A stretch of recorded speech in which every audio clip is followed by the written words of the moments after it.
Welcome back to FlockBase video tutorials. Today I'm going to be showing you how to use the merge utility in FlockBase.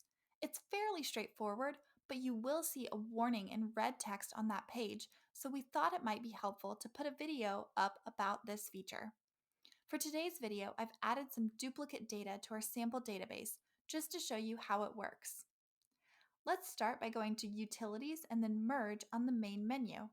Here we can merge any member, household, payee, fund, account, or purpose into any other of its respective type. The way it works is that the record put into the left box is moved into the record put into the right box. For the example, I have two John Does in my database. One of them has all of John's contact info and most of his contributions.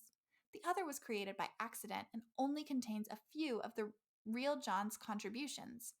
So I want to merge the duplicate John into the real John.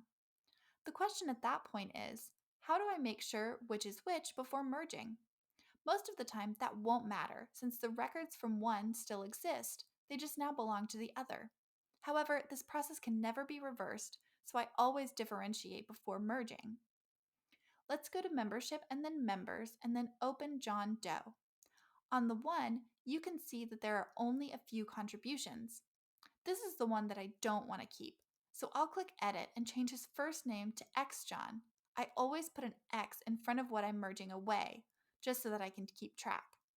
Now we can go back to Utilities Merge, put X John Doe in box 1, and put John Doe in box 2, and click Merge.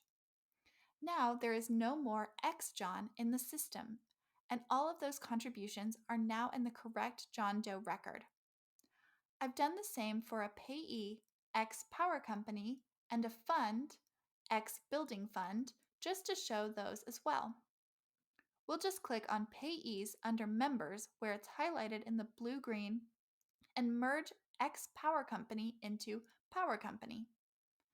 Then we'll go to Funds to merge X Building into Building. Now all duplicates have been consolidated. This has been a brief guide to using the merge utility. We hope you'll feel comfortable using this tool. Thank you for watching, and we hope that it proves helpful for you. If you have any questions for us about the contents of this video or anything else, just let us know and we'll be happy to help. As always, I hope God continues to bless your ministry.